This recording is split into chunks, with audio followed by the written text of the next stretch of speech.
Bien le bonjour, bien le bonsoir.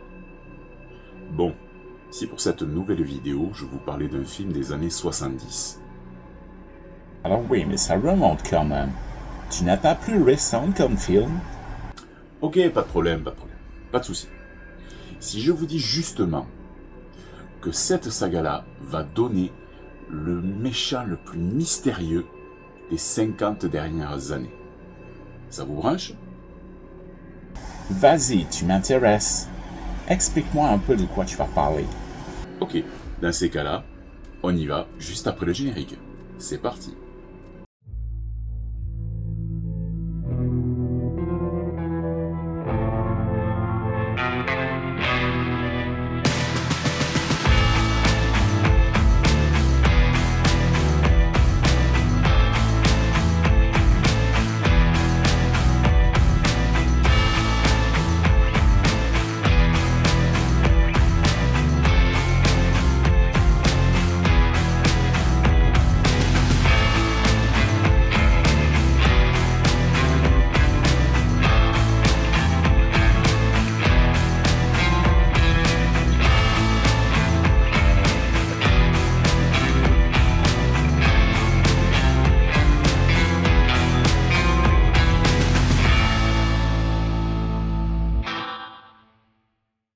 Alors oui, c'est vrai. Quand on parle des films d'horreur des années 70, 80, 90, on parle souvent des mêmes personnes. On parle souvent de Jason, on parle souvent de Freddy, on parle de Michael Myers, de Chucky, de Depardieu. Non, lui, il est hors catégorie, c'est pas pareil. Et pourtant, on a tendance à oublier certains méchants dans cette catégorie, comme Pumpkinhead, comme le Leprechaun, ou encore Pinhead. Et il y en a un, justement, par rapport au film d'aujourd'hui, qu'on ne cite que très rarement, voire jamais, c'est The Tall Man, de la saga Fantasme. Alors pour pas mal de personnes, quand on dit Fantasme comme titre de film, on pense de suite à des films porcins. Bon, ok, c'est pas faux, mais attention, il y a aussi une série de 5 films qui fleurent bon l'horreur, et qui portent également le titre de Fantasme. En 1989, mon ami JB me dit « Ouais, j'ai mon grand frère qui a une cassette vidéo, il y a écrit Fantasme dessus. » Alors, je lui demande bien sûr de quoi ça parle, et il est incapable de me répondre, et pour cause. C'est un film que son frère a enregistré à la télé, et qui ne possède aucune jaquette. Alors moi, perso, Fantasme, je sais pas trop ce que ça veut dire, donc je vais aller poser la question à mon paternel, qui lui va me répondre tout simplement un truc assez vague. Ça veut dire quelque chose d'irréel ou de cochon. Alors mon sang ne fait qu'un tour, il faut que je me rende compte par moi-même de ce que contient cette vidéo. Alors honnêtement, j'allais pas être déçu dans un sens. Alors pour l'heure, Fantasme, c'est un film américain sorti en l'an de grâce 1979. Alors ça, c'est une super année. Ça, je peux vous l'assurer, c'est une super année. Il est réalisé par Don Coscarelli, qui sera aussi aux commandes de Dark l'Invincible avec Mark Singer de la série V, mais aussi de Bubba Ho-Tep avec Bruce Campbell, ou également le réalisateur d'un des épisodes de la série d'anthologie d'horreur Master of Horror, et il réalisera l'épisode La Survivante. Le film débute en pleine nuit dans un cimetière, où un couple va décider de s'envoyer en l'air. C'est chelou comme lieu de... tac-tac. Non? Bon, on n'est pas dérangé par le voisinage, c'est juste le seul avantage. Après, niveau confort, je suis pas certain. Non. C'est pas top, quoi. Niveau respect, c'est pareil. Bref, donc le couple va faire leurs affaires. Quand au moment le plus sympa du coït, la jeune femme va sortir un couteau et planter littéralement son amant. Pour info, le pauvre type s'appelle Tommy. Retenez bien ce nom, il va être important pour la suite du métrage. Quelques jours plus tard, en plein jour cette fois, retour au cimetière de Morningside pour les funérailles de Tommy. Reggie et Jody, deux amis du défunt, sont là pour l'accompagner dans sa dernière demeure. Dans le mausolée, Jody vient se recueillir quand il est dérangé par des grognements assez bizarres. Il va chercher d'où cela peut provenir, mais sans succès. C'est un croque-mort qui va le surprendre et lui dire que la cérémonie va commencer. Durant le transport du cercueil du défunt Tommy, un gamin de 13 ans observe la scène de loin avec des jumelles. Non, pas elle. De vraies jumelles. Il va pas observer des jumelles. Vous me fatiguez des fois. Donc ce gamin, c'est Mike, le jeune frère de Jody qui surveille de loin un peu le déroulement de la cérémonie. Une fois que le curé a fini de parler et de faire son sacrement, Jody et Reggie s'éloignent tout en discutant de la mort de leurs amis qui, a priori pour eux, ce serait accidentel. Ouais, normal, on prend un couteau dans le cœur, c'est accidentel. C'est un suicide, voilà. Dans le même temps, le croque-mort, que l'on nommera l'homme en noir ou Tallman, se charge de mettre le cercueil dans le corbillard sous les yeux de Mike, qui le voit soulever l'objet avec une facilité déconcertante, alors qu'il a fallu plus de 6 hommes pour le déplacer avant la cérémonie. Alors, il y a 2 options, soit il est inscrit à la salle et il pousse de la fonte, soit le mec est vraiment chelou. Choisissez votre camp, camarades. Effrayé, Mike se rend chez la mère d'une amie à lui qui serait voyante, et il va lui raconter ses rêves, et également ce qu'il a vu au cimetière, et également ce qu'il a pu voir au cimetière et la peur que ça a créé chez lui, et le fait également que The Tallman serait susceptible de l'avoir repéré. Alors, histoire de rendre hommage à Tommy, Reggie et Jody se font un bœuf à la guitare devant la maison de Reggie. Ah, les bœufs dans les films d'horreur. Ah, ça me rappelle toujours celui de Délivrance. Rappelez-vous.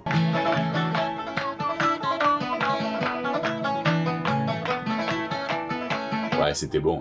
À la nuit tombée, Jody va se boire une bière au bar du coin et il va faire une rencontre d'une jeune femme au comptoir qui lui propose de se rendre dans un coin un peu plus tranquille pour...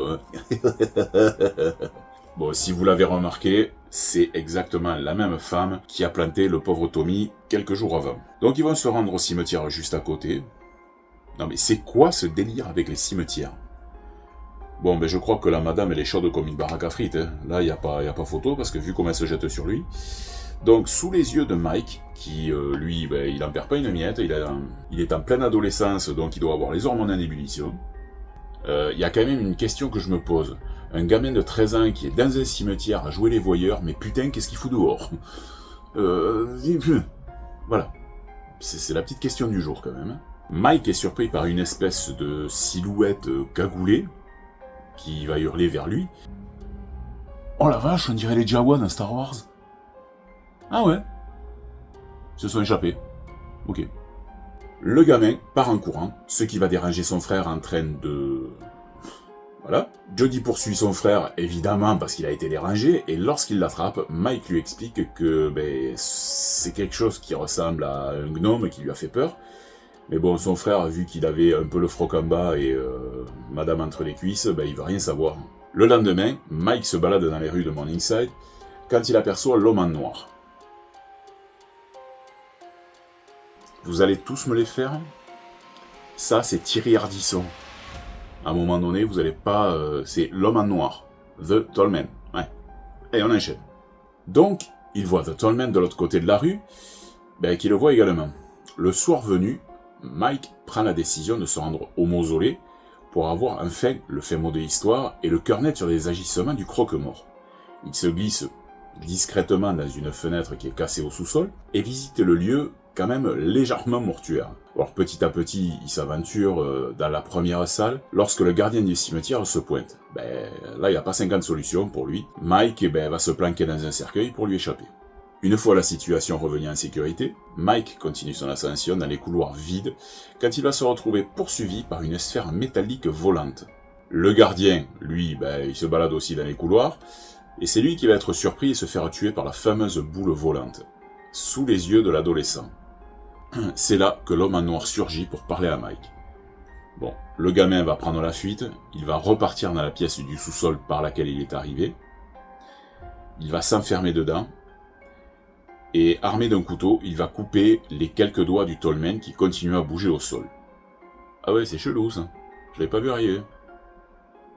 Les Jawa, on va les appeler comme ça parce que ils n'ont pas de nom particulier, sont dans la même pièce que Mike. Ils essayent de l'agresser, mais le jeune homme arrive à s'enfuir et à rentrer chez lui. Le lendemain, notre jeune héros montre à son grand frère le doigt qu'il a gardé comme preuve. Et le doigt bouge encore, ce qui finit par convaincre le grand frère des dires de Mike. L'aîné donc se prépare à se rendre chez le shérif pour lui apporter le doigt, mais ce dernier va se transformer en mouche géante qui va attaquer les deux frères en plein milieu de la maison, qui vont arriver tant bien que mal à s'en débarrasser en la passant par le broyeur. sous les yeux de Reggie qui passait par là pour rendre visite à Jodie. Alors d'un seul coup, Jodie a eu une idée de génie, se rendre au mausolée et régler son compte au croque-mort. Donc ils vont vouloir faire 3 groupes de 1. Mike qui reste à la maison, Jodie qui part d'un côté et Reggie qui part de l'autre. Mais concernant les groupes... Normalement, il devrait s'installer une espèce de méfiance dans le groupe qui reste quand même. Je suis désolé, non! Personne fait 2 groupes de 2 à ce moment-là! Voilà, il a tout à fait raison. Jodie donc se fait attaquer par les Jawa lors de sa fuite et il va se retrouver pris en chasse par le corbillard qui bizarrement n'a personne au volant. Normal. Il va être sauvé par son frère qui l'a rejoint avec la Plymouth. Alors 13 ans, le gamin, il conduit, il a une paire de baloches le gamin, mais c'est impressionnant. Donc le corbillard va les prendre en chasse à tous les deux. Mike est au volant, va tant bien que mal essayer de rouler droit. Jodie va tirer sur le véhicule et le faire sortir de la route. Les 2 frères vont s'arrêter un peu plus loin pour aller voir l'état du véhicule et ils vont se rendre compte, au volant en fait, il y avait bien quelqu'un. C'était un Jawa. Seul problème, c'est qu'il avait le visage de Tommy, celui qui a été assassiné au début du film, qui était au volant. Donc ils vont cacher le cadavre de Tommy Jawa, on va dire, dans le camion de glace de Reggie. Ça n'est trop. Reggie et Jodie prennent la décision de mettre une bonne fois pour toutes l'homme en noir pour qu'il ne fasse plus de mal et qu'il soit vraiment hors d'état de nuire pendant que Mike, lui donc, sera à l'abri à la boutique d'antiquités de Sally et Sue, qui sont 2 amis de Jodie. Le garçon va tomber sur une photo de l'homme en noir qui date du 19e siècle. La photo prend vie sous les yeux d'un jeune homme complètement effrayé. J'aurais été à la place de Mike, j'aurais flippé ma race, c'est clair. Je vous rappelle que la dernière fois que nous avons vu une photo qui s'animait comme ça, c'était dans Il est revenu et c'était Pennywise. Regardez. Je vous tuerai tous! Mike demande à Sally donc d'être ramené chez lui en urgence, mais sur la route, ils vont tomber sur le camion de glace de Reggie renversé sur le bas-côté. Mike, bien sûr, va faire arrêter la voiture et il va aller voir si son ami est là. Ce qu'il va découvrir, c'est un peu zarbi quand même. Il découvre le liquide jaune qui coulait des doigts du tollman quand il lui a coupé, et qui forme une main derrière le camion. Donc il revient à la voiture avec les filles, quand ils vont se retrouver tous les 3 attaqués par les Jawa.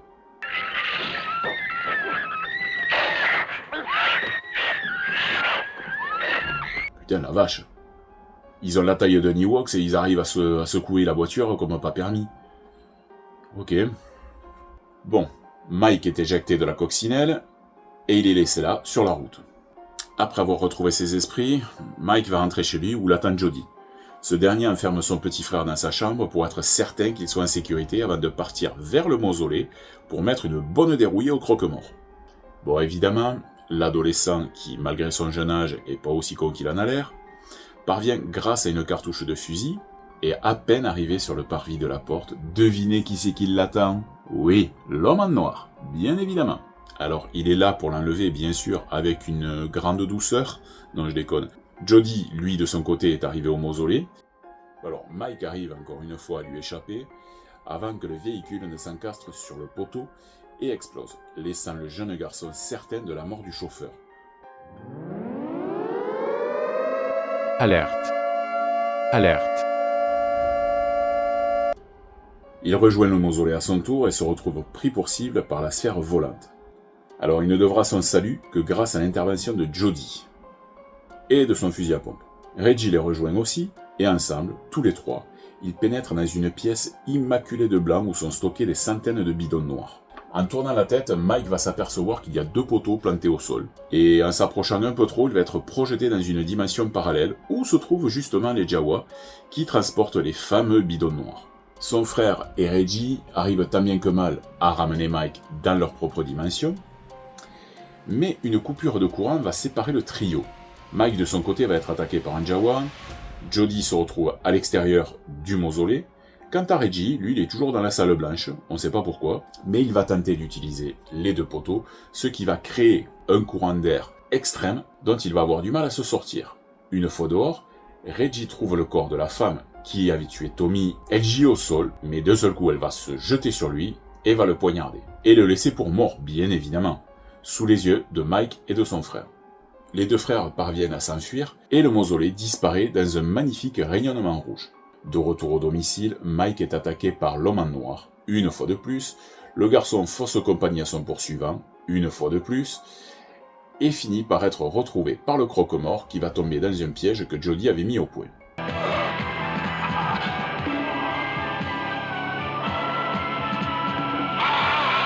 Mike d'un seul coup va se réveiller alors chez lui, dans son lit. Il va descendre et dans le salon, il va retrouver Reggie. Ensemble, ils vont discuter et Reggie va lui expliquer que c'était qu'un simple cauchemar, que tout ce qu'il a cru vivre, finalement, n'était pas réel. Il a juste créé ce méchant et toute cette situation pour surmonter le chagrin de la perte de Jody, qui lui, par contre, est vraiment mort dans un accident de voiture 1 an auparavant. Reggie s'est occupé du jeune garçon, comme il l'avait promis à son ami, s'il devait lui arriver quoi que ce soit. Une fois que la situation s'est calmée, Reggie propose à Mike qu'il prenne la route, histoire de changer d'air et aussi de se changer largement les idées. Lorsque Mike rentre dans sa chambre pour faire ses bagages, derrière la porte, dans le miroir, l'homme en noir apparaît. Il se jette sur lui pour l'attirer à l'intérieur. Alerte. Alerte. Alors je ressors assez mitigé pour la fin de ce film. Je sais pas quoi penser réellement.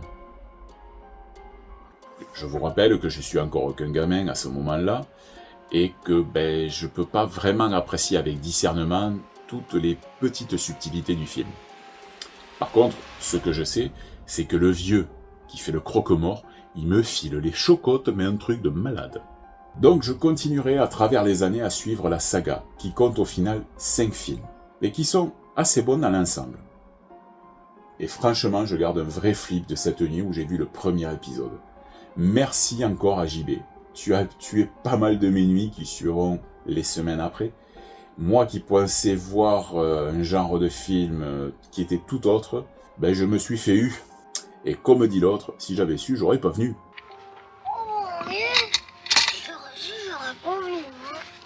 Au départ, le film de Don Coscarelli, le réalisateur, partait du principe qu'il devait jongler entre rêve et réalité.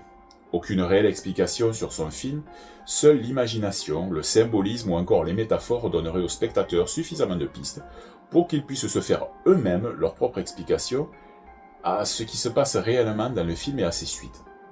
Avec un budget de 300 000 $, il a fallu à Coscarelli un peu plus de 2 ans pour terminer le tournage. Un scénario qui n'a cessé d'être modifié pour coller au maximum avec les dépenses budgétaires souvent minimes et, bien évidemment, je vais vous donner quelques petits exemples. Il louait le matériel de tournage, comme ça il louait ça le vendredi afin de pouvoir l'utiliser tout le week-end et le rendre le lundi en n'ayant à payer qu'une seule journée de location pour le matériel. Donc Coscarelli déjà savait que le film allait lui coûter énormément d'argent. Bon, 300 000 $ pour l'époque c'était une somme, pour quelqu'un qui débute bien évidemment. Mais c'est pas tout. Écoutez. C'est peut-être ça qui donne cette ambiance et ce ton plus particulier au métrage. Le premier Fantasme rapportera un peu moins de 12 millions de $. Et vu qu'il n'en a coûté que 300 000, on peut facilement dire que c'est une totale réussite. La genèse de cette histoire est venue à Coscarelli en rêve. Une nuit, à la fin de son adolescence, le futur réalisateur rêva qu'il fuyait dans d'interminables couloirs de marbre. Il était poursuivi par une espèce de boule chromée, déterminée à lui transpercer le crâne avec une aiguille redoutable. Justement, les boules, enfin les sphères chromées, ont été conçues par l'artisan Willard Green, qui a facturé un peu plus de 1100 $ à la production pour chaque boule et pour ses services, bien sûr. Malheureusement, il est décédé un peu après la fin du tournage, fin 1977, et donc il n'aura jamais vu son œuvre au cinéma, et justement l'impact que vont avoir ces boules dans la suite des films. La scène des sphères volantes, c'était en fait de simples effets spéciaux. La sphère était lancée de derrière la caméra par un lanceur de baseball, puis le plan était passé à l'envers. La balle se fixait à la tête du gardien, qui elle a été filmée en se collant sur sa tête, puis en la retirant et en repassant le plan, lui aussi à l'envers. Le manoir utilisé pour les prises de vue extérieures du mausolée a également été aperçu dans Trauma, le film de 1976, et dans Dangereusement Vôtre en 1985. Il s'agit du domaine de Dunsmuir à Oakland, en Californie. L'intérieur en pierre du mausolée, en fait, il a été construit en contreplaqué et en papier de contact plastique de couleur marbre. Un autre effet, celui de la porte arrachée de Segon et projetée dans la maison, a été obtenu grâce au producteur Paul Pepperman. Il était debout derrière une porte déjà démontée. Il lui a suffi juste de l'enfoncer à toute vitesse dans la maison, la tenant devant lui et donnant l'impression qu'elle s'était envolée comme par magie.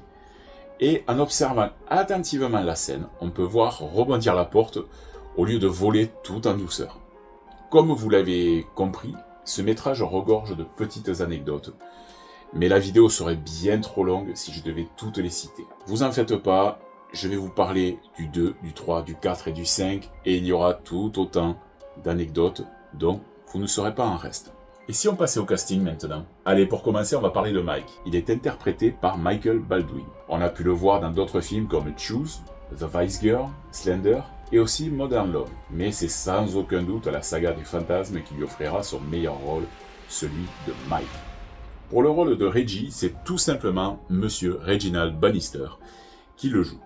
Tout comme Michael Baldwin, il fera partie de toute la saga Fantasme et on le verra également dans Douce Nuit, Sanglante Nuit 4, l'initiation, dans The Wishmaster premier du nom, où il joue le rôle du barman si je me rappelle bien, dans Bubba Hotep avec Bruce Campbell, dans L'âme de Scie et aussi dans Bloody Bible Camp.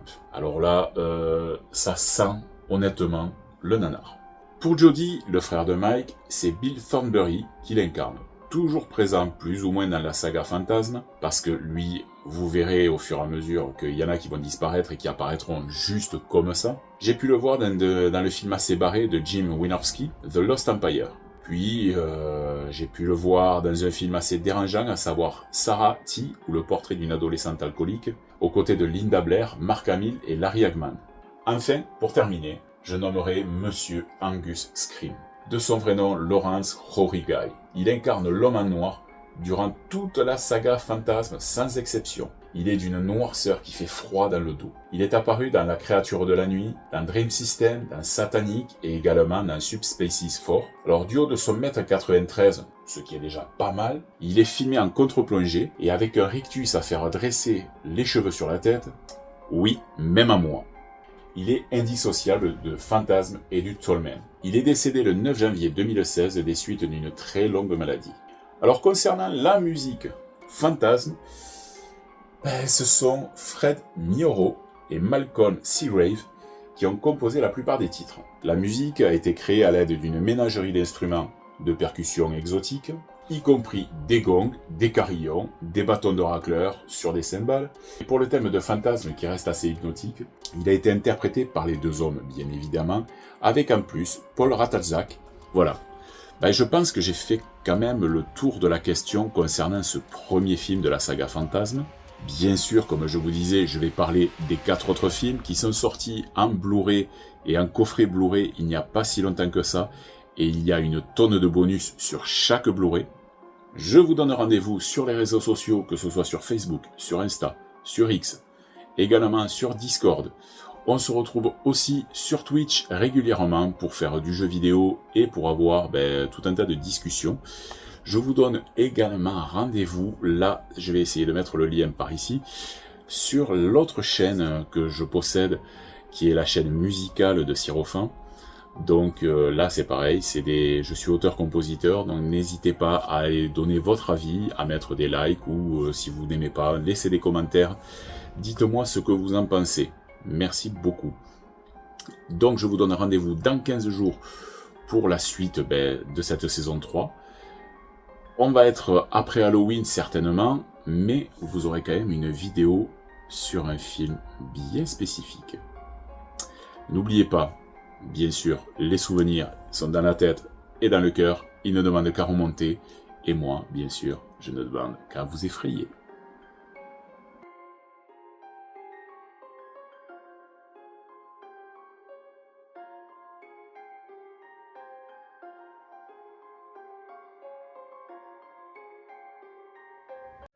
Phantasm, the delusion of a disordered mind, a phantom, a spirit, a ghost.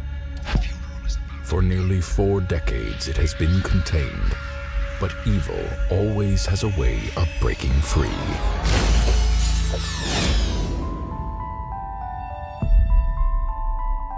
Tommy's gone.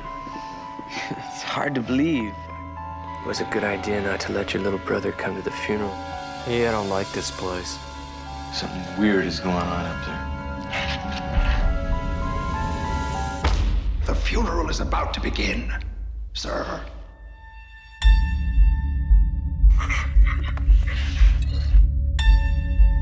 What's wrong with you? There's something up there. I saw it.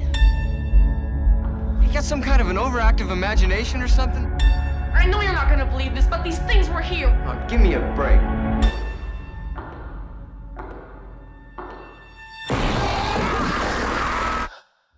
Okay, I believe you. What we gotta do is lay that sucker out flat and drive a stake right through his goddamn heart.